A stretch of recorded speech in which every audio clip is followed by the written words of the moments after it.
Hello and welcome my dear students. कैसे हैं आप लोग? मैं उम्मीद करता हूं कि आप लोग बहुत अच्छे होंगे और आपकी पढ़ाई बहुत अच्छी चल रही होगी। आप सभी का स्वागत है मेरे YouTube channel Kalpesh Jain classes में। आज के इस वीडियो में हम डिस्कस करेंगे क्लास 10th के सिलेबस के अकॉर्डिंग आर्टिकल इलेक्ट्रिक करंट के बारे में। अगर हम डेफिनेशन की बात करें तो इलेक्ट्रिक करंट की सिंपल डेफिनेशन है the rate of flow of charge through an area of cross section in a particular direction. The direction of electric current is just opposite to the direction of negative charge. अब देखिए इस definition में तीन बातें आपको बताई गई है। सबसे पहली बात कि अगर चार्ज फ्लो होता है तो इलेक्ट्रिक करंट प्रोड्यूस होता है। यह ठीक बिल्कुल उस तरह से है जैसे वाटर करंट होते हैं या फिर एयर करंट होते हैं। एयर पार्टिकल्स मूव करते हैं एक पर्टिकुलर डायरेक्शन में, हम बोलते हैं एयर करंट है।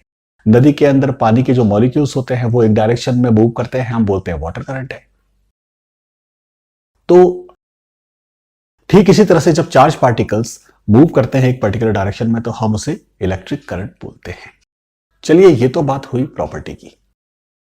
अब दूसरी बात जो इस डेफिनेशन में वो ये है कि मैग्नीट्यूड ऑफ इलेक्ट्रिक करंट क्या होता है। डेफिनेशन में साफ साफ बोला गया है कि मैग्नीट्यूड ऑफ इलेक्ट्रिक करंट है rate of flow of charge.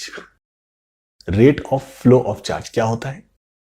Rate of flow of charge का यह मतलब है कि एक यूनिट टाइम में, एक यूनिट टाइम हम एक सेकंड लेते हैं ज्यादातर, तो एक सेकंड में कितना चार्ज उस एरिया ऑफ क्रॉस सेक्शन से फ्लो हो गया है। जी हां, एक सेकंड में कितना चार्ज फ्लो हो गया है। ये पूरे चार्ज की बात नहीं कर रहा, ये सिर्फ एक सेकंड में जितना चार्ज ट्रांसफर हुआ है उसकी बात कर रहा है। तो चलिए इसे समझने के लिए मैं छोटा सा एग्जांपल लेता हूं। मैं कंसीडर करता हूं एक metal wire, solid metal wire. इसमें एक एरिया ऑफ क्रॉस सेक्शन है ए और मैं यह मानता हूं कि इस एरिया ऑफ क्रॉस सेक्शन से 10 कूलम का चार्ज ट्रांसफर हो गया है। अब इस 10 कूलम्स के चार्ज को ट्रांसफर होने में टाइम लग गया है मान लो 2 सेकेंड्स। तो टोटल चार्ज कितना ट्रांसफर हुआ? 10 कूलम और टाइम लग गया 2 सेकेंड्स। तो रेट क्या है इसकी? मतलब एक सेकंड में कितना चार्ज ट्रांसफर हुआ है? एक सेकंड में चार्ज ट्रांसफर हुआ है 10 डिवाइडेड बाई 2, 5 कूलम्स। तो इसकी रेट क्या हो गई? इसकी रेट हो गई 5 कूलम्स पर सेकंड। तो ये 5 कूलम्स पर सेकंड है, यही इलेक्ट्रिक करंट है। बट मैं एक बात आपको यहां बता दूं कि ये जो कूलम पर सेकंड है ये इलेक्ट्रिक करंट की ऐसा यूनिट नहीं होती है। इलेक्ट्रिक करंट की यूनिट होती है एम्पियर। तो हम इसको इस तरह से बोलेंगे कि 5 एम्पियर का करंट इस वायर में प्रोड्यूस हुआ है।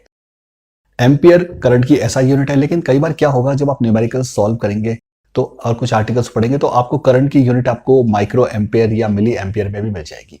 1 माइक्रो एम्पियर का मतलब होता है 10⁻⁻6 एम्पियर और 1 मिली एम्पियर का यह मतलब होता है 10⁻³ एम्पियर। तो इस तरह से इलेक्ट्रिक करंट का फॉर्मूला क्या बन गया?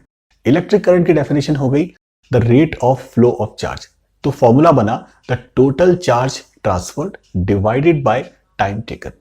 टोटल चार्ज को मैं लेटर Q से डिनोट करता हूं, टाइम टेकन को मैं लेटर T से डिनोट करता हूं और इलेक्ट्रिक करंट को मैं लेटर I से डिनोट करता हूं। तो फॉर्मूला बन जाता है I is equal to Q/T। अब जैसा कि मैंने बताया I की यूनिट मतलब इलेक्ट्रिक करंट की यूनिट है एम्पियर, चार्ज की यूनिट है कूलम्स और टाइम की यूनिट है सेकेंड्स। तो 1 एम्पियर बन जाता है 1 coulomb per second. 1 ampere is equal to 1 coulomb per second का यह मतलब हुआ कि अगर 1 कूलम का चार्ज किसी एरिया ऑफ क्रॉस सेक्शन से 1 सेकंड में ट्रांसफर हो जाए तो हम यह बोलेंगे कि 1 एम्पियर का करंट इसमें प्रोड्यूस हुआ है। तो चलिए ये तो बातें हुई फॉर्मूले की और यूनिट्स की। अब इस डेफिनेशन में एक तीसरी बात और यह है कि direction of electric current is just opposite to the direction of flow of negative charge. देखिए डेफिनेशन में सब कुछ ठीक है। आप सिंपल डेफिनेशन याद कीजिए कि भाई जिस डायरेक्शन में नेगेटिव चार्ज फ्लो करता है उसके ऑपोजिट डायरेक्शन में इलेक्ट्रिक करंट मूव करता है। ठीक है, लेकिन यहां पर कुछ बच्चे मुझसे पूछते हैं कि सर ये इसमें ऑपोजिट वर्ड क्यों डाला गया है, ये डेफिनेशन थोड़ी अलग क्यों है, क्या मतलब इस डेफिनेशन का, हमें थोड़ा और एक्सप्लेन कीजिए।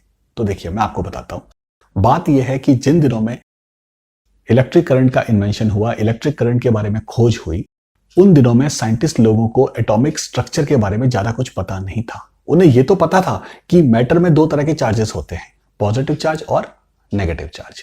और ये दोनों चार्जेस जब फ्लो करते हैं तो इलेक्ट्रिक करंट प्रोड्यूस होता है। ये भी उन्हें पता था। उन्हें यह भी पता था कि अगर positive charge left hand side में मूव करेगा तो negative charge right hand side में मूव करेगा। अगर negative charge left hand side में मूव करेगा तो positive charge right hand side में मूव करेगा। ये तो उन्हें पता था कि पॉजिटिव चार्ज की जो डायरेक्शन है फ्लो होने की और नेगेटिव चार्ज की डायरेक्शन है फ्लो होने की दोनों ही ऑपोजिट होगी। तो उन्होंने कन्वेंशंस बनाए, उन्होंने फॉर्मूले बनाए। जब फॉर्मूला बना और कन्वेंशंस बनाए तो एक कन्वेंशन उन्होंने ये बनाया कि direction of electric current is along the direction of flow of positive charge. लेकिन बाद में उन्हें पता चला कुछ सालों बाद कि यार पॉजिटिव चार्ज तो फ्लो ही नहीं करता। देखिए, मैं बात इलेक्ट्रोलाइट्स की नहीं कर रहा। इलेक्ट्रोलाइट्स में पॉजिटिव आयंस भी होते हैं, नेगेटिव आयंस भी होते हैं, और पॉजिटिव आयंस और नेगेटिव आयंस दोनों ही मूव करते हैं इलेक्ट्रोलाइट्स में। मैं बात कर रहा हूं मेटल कंडक्टर की, मेटल वायर्स की। तो किसी एक मेटल वायर में सिर्फ और सिर्फ इलेक्ट्रॉन ही मूव करते हैं। प्रोटॉन्स जो पॉजिटिव चार्ज होते हैं वो मूव ही नहीं कर सकते। कैसे मूव करेंगे? प्रोटॉन की गर्दन तो न्यूक्लियस पे फंसी होती है, बेचारा मूव ही नहीं कर सकता। तो सिर्फ इलेक्ट्रॉन्स ही मूव करते हैं, मतलब मेटल वायर्स में सिर्फ नेगेटिव चार्ज ही फ्लो होता है। लेकिन डेफिनेशन तो ये बन गई कि direction of electric current is along the direction of flow of positive charge, और यह पॉजिटिव चार्ज तो फ्लो ही नहीं करता। अब क्या करें? डेफिनेशन चेंज करें? नहीं कर सकते, क्योंकि फॉर्मूले बन चुके हैं, फॉर्मूले के ऊपर बेस्ड और दूसरे फॉर्मूले बन चुके हैं, कन्वेंशंस बन चुकी है, बुक्स बहुत सारी लिखी जा चुकी हैं, चीजें उसके हिसाब से सब सेट हो गई है। तो डेफिनेशंस तो नहीं बदली जा सकती। तो क्या करें? शब्द बदल देते हैं। अब देखिए, डायरेक्शन ऑफ इलेक्ट्रिक करंट वही रखते हैं, लेकिन ये नहीं बोलते कि वो पॉजिटिव चार्ज के अलोंग मूव करता है। उसे ऐसा बोलते हैं कि वो नेगेटिव चार्ज के ऑपोजिट मूव करता है। बात तो एक ही है। देखिए, श्री राम जी राजा दशरथ के बेटे थे, या मैं बोलूं नहीं ऐसा नहीं था। राजा दशरथ जी जो थे वो श्री राम जी के पिताजी थे। बात तो एक ही है, शब्द बदल गए। तो उन्होंने क्या किया? शब्द बदल दिया। डेफिनेशन ये थी कि the direction of electric current is just along the direction of flow of positive charge. उसे बदल के उन्होंने बोल दिया the direction of electric current is just opposite to the flow of negative charge. ठीक है, तो आज की इस वीडियो में इतना ही काफी है। अगले वीडियो में मैं आपसे डिस्कस करूंगा पोटेंशियल डिफरेंस और पोटेंशियल के बारे में। यह वीडियो आपको कैसा लगा? अगर अच्छा लगा तो इसे लाइक कीजिए, अपने क्लासमेट्स के साथ शेयर कीजिए और मेरे चैनल को सब्सक्राइब कीजिए। थैंक यू, धन्यवाद और शुक्रिया।